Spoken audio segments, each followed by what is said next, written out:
बहुत हमने बात कर ली कि क्या किस तरीके से पढ़ाई करना है, क्या स्ट्रेटजीज फॉलो करना है, स्ट्रेस को कैसे रिड्यूस करना है, बहुत सारी हमने बात कर ली। लेकिन उसके बाद सबसे इंपॉर्टेंट चीज ये है कि जब आप एग्जामिनेशन रूम में जाते हैं उस समय आपका माइंडसेट जैसा होता है उसी के हिसाब से आप क्वेश्चन पेपर अटेंड करते हैं और आपको मार्क्स मिलते हैं। तो आज की वीडियो में हम इसी के बारे में डिस्कस करने जा रहे हैं।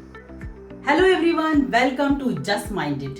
मैं दीपाली सक्सेना आज के वीडियो में आपको 5 ऐसे पॉइंट बताने जा रही हूँ जो कि एग्जामिनेशन हॉल में जाने से पहले और एग्जामिनेशन हॉल में आप फॉलो करेंगे तो आपको मार्क्स में डिफरेंस समझ में आएगा। आपको जो मार्क्स हैं वो और इंक्रीज होके मिलेंगे। तो शुरुआत करने से पहले मेरे चैनल को सब्सक्राइब कीजिए, वीडियो को लाइक कीजिए और ज्यादा से ज्यादा शेयर कीजिए ये वाला वीडियो, क्योंकि ये वीडियो बहुत इंपॉर्टेंट है और स्टूडेंट्स के लिए बहुत हेल्पफुल है। तो आपके जो फ्रेंड्स हैं उनको भी इससे हेल्प मिलेगी।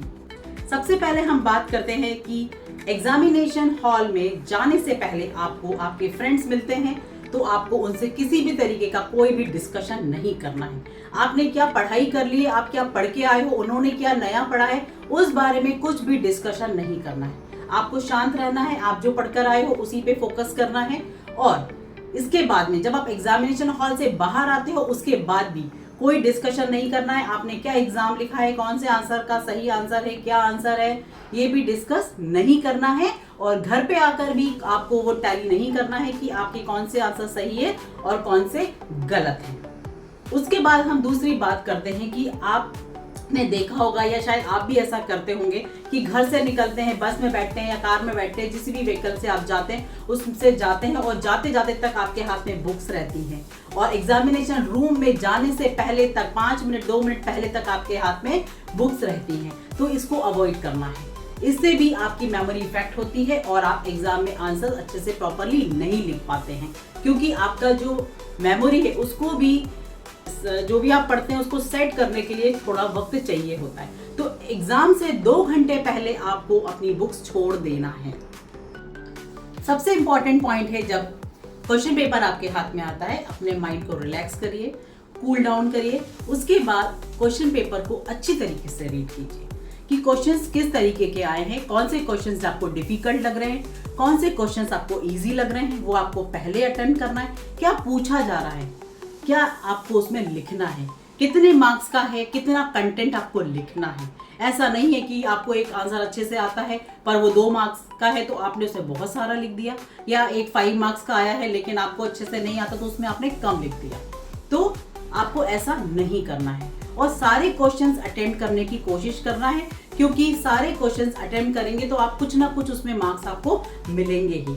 फॉर एग्जाम्पल आपका क्वेश्चन पेपर है 100 मार्क्स का, लेकिन आपने जो सॉल्व किया है वो 80 या 90 मार्क्स का किया है, तो आपकी जो मार्किंग होगी वो 80 या 90 में से हो रही है, 100 में से नहीं हो रही है। इसीलिए कोशिश करिए कि आप सारे क्वेश्चंस को अटेम्प्ट करें, कुछ तो उसके बारे में लिखें, क्योंकि आप इतनी पढ़ाई करते हैं कुछ तो लिख ही सकते हैं। उसके बाद में लास्ट में जब आपको टाइम मैनेजमेंट इस तरीके से करना है कि 10 मिनट आपके पास बचना चाहिए, जिससे कि आप रिकॉल एक बार फिर से कर पाए कि आपने क्या लिखा है। मोटी मोटी चीजें, स्पेलिंग मिस्टेक्स है या कुछ कैलकुलेशंस है मैथमेटिक्स में या फिजिक्स में, इस तरीके की कुछ चीजों को आप अच्छे से देख पाए। तो 10 मिनट बचाना बहुत जरूरी है लास्ट में ये सारी कैलकुलेशंस को चेक करने के लिए। Last but not the least, water bottle carry करना बहुत जरूरी है। वो इसीलिए जरूरी है क्योंकि बीच में जब आप कहीं अटकते हो या आप नर्वस होते हो या आप डिप्रेस फील करते हो, जब आप एग्जामिनेशन लिख रहे होते हो, उस समय आपको एक सिप अगर आप पानी पी लेते हो तो आपकी जो मेंटल हेल्थ है उस पर बहुत इफेक्ट पड़ता है। आपका जो ब्रेन है वो प्रॉपरली थोड़ा सा वर्क करने लग जाता है। जिस तरीके से हम देखते हैं ना, एक बॉटल में अगर हमने कुछ रखा है और उसमें से कुछ अटक गया है तो हम थोड़ा उसको हिलाते हैं, तो पानी भी वही काम करता है। तो आपके अंदर से जो चीजें रिकॉल करने में आपको हेल्प करता है। एग्जामिनेशन सेंटर में पानी का अरेंजमेंट होता है, बट कई बार हम लिखने में इतने बिजी हो जाते हैं कि हम सोचते हैं कि अरे ठीक है लिख रहे हैं अभी।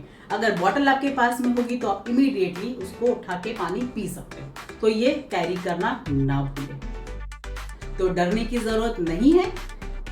किसी भी तरीके का एग्जाम, चाहे वो बोर्ड हो चाहे वो बोर्ड ना हो, एग्जाम्स बहुत इजी होते हैं और डिपेंड करता है कि आप उसको किस तरीके से मैनेज कर रहे हैं। तो अपने ऊपर भरोसा रखिए, अपनी पढ़ाई पर भरोसा रखिए, कॉन्फिडेंस के साथ में आराम से एग्जाम दीजिए, क्योंकि मार्क्स आपकी वैल्यू डिफाइन नहीं करता है। तो all the best, do well.